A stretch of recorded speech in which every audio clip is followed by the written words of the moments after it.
Sariska one क्षेत्र में 2010 में ST1 की हत्या के 3 आरोपियों को राजगढ़ एसीजेएम कोर्ट ने संदेह का लाभ देते हुए बरी कर दिया है। इस मामले में अब वन प्रशासन उच्च न्यायालय में अपील करेगा। सरिस्का में सबसे पहले रणथंभौर से शिफ्ट किए गए टाइगर का नाम ST1 दिया गया था। इसके बाद एक एक कर कई बाघों को यहाँ शिफ्ट किया गया, लेकिन एक बड़ा झटका तब लगा जब सरिस्का में कुछ दिनों बाद ही एक बुरी खबर आई कि टाइगर ST1 की हत्या कर दी गई है। 14 नवंबर 2010 को वन विभाग के अधिकारियों को बाघ राजौर क्षेत्र के कालाखेड़ा में मृत अवस्था में पड़ा मिला था। बाघ की हत्या एक भैंस पर जहर लगाकर खिलाने के लिए छोड़ दिया गया था, जिसे खाने के बाद बाघ की मौत हो गई थी। मौके पर पहुंची टीम ने जांच की और वन्य जीव संरक्षण अधिनियम के तहत धारा 9, 27, 29, 32, 39, 49, 49B और 51 में मामला दर्ज किया गया था। घटना के करीब एक माह बाद सरिस्का प्रशासन ने बाघ के शिकार और उसकी मूंछ का बाल काटकर अपने पास रखने के आरोप में टहला क्षेत्र के मित्रावट निवासी प्रसादी पुत्र राम साहे गुर्जर, भगवाना पुत्र राम साहे गुर्जर व कैलाश पुत्र कृष्णा गुर्जर के खिलाफ मुकदमा दर्ज कर इन्हें गिरफ्तार किया था। इस मामले में कोर्ट ने तीनों आरोपियों को संदेह का लाभ देते हुए बरी कर दिया। दरअसल बाघ की पोस्टमार्टम रिपोर्ट में बाघ की मूंछ के बाल गायब होने का जिक्र नहीं था, जबकि गिरफ्तार तीनों आरोपियों को बाघ ST1 के मूंछ के बाल बरामदगी के आधार पर दोषी मानते हुए चालान पेश किया गया था।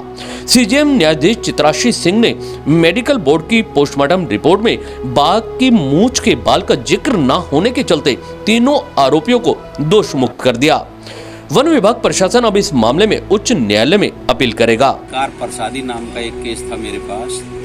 ये प्रसादी और इसके 2 साथी और थे, इनके खिलाफ चालान पेश किया फॉरेस्ट वालों ने। उसमें सरिस्का में एक बाघ था ST1।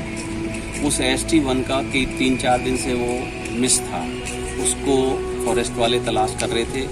तो 2-3 दिन बाद में एक उसमें नाले में मरा मिला गया और उसकी हालत ख़राब हो गई थी, सड़ गया था। तो उसको उन्होंने फॉरेस्ट वालों ने टीम को बुलाया और टीम को बुला करके डॉक्टर से उसका सिर अलग करवाया, धड़ से उसकी जब्ती की। उसमें प्रसादी के खिलाफ ये आरोप था कि आपने इस बाघ के मूंछ के बाल उपाड़ करके और अपने पास रख लिए। वो उसकी सूचना पर बरामद किए गए एक छीले के पेड़ के नीचे से, और बाकी उसके 2 साथी थे, उनमें से एक पर यह आरोप लगाया गया कि तुम्हारी भैंस को बाघ ने मार दिया था और इस बाघ को आपने मारने के लिए उस भैंस पर पेस्टिसाइड डाल दिया, जिससे उसने पेस्टिसाइड का जो मांस खाया उससे वो शेर मर गया। ST1 की डेथ इसलिए हुई और उसके 3 आदमियों के खिलाफ मुकदमा चला। तीनों का मुकदमा मैंने लड़ा और तीनों का मुकदमा लड़ने के बाद में इसमें फॉरेस्ट विभाग की तरफ से जो इंक्वायरी की गई या जो चालान पेश किया गया, उसमें 2 कमियां रही। एक कमी तो ये रही कि ये चालान जो है ऐसे व्यक्ति द्वारा पेश किया गया जिसको कि पावर नहीं थी। रेंजर के द्वारा पेश किया गया, रेंजर को फॉरेस्ट के केसेस में चालान पेश करने की पावर नहीं। दूसरा इसमें ये कमी थी कि प्रसादी जिसको कहते हैं कि इसने मूंछ के बाल उपाड़ के रख लिए, वो मूंछ के बाल उसके बेटे ने उपाड़े। प्रसादी को पता लगा, शाम को वो कहीं बाहर गया हुआ था, शाम को जब घर आया तो उसे पता लगा, बेटे ने बताया कि मैं शेर के बाल उपाड़ के लाया हूँ मूंछ के। बाप ने कहा कि तूने मरने का काम कर दिया, तू इसको फेंक बाहर। तो प्रसादी ने उनको ले करके बाहर फेंक दिया।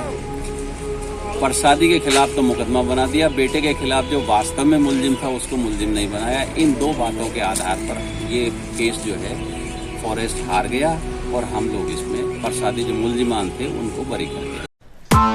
Press the bell icon on the YouTube app and never miss another update.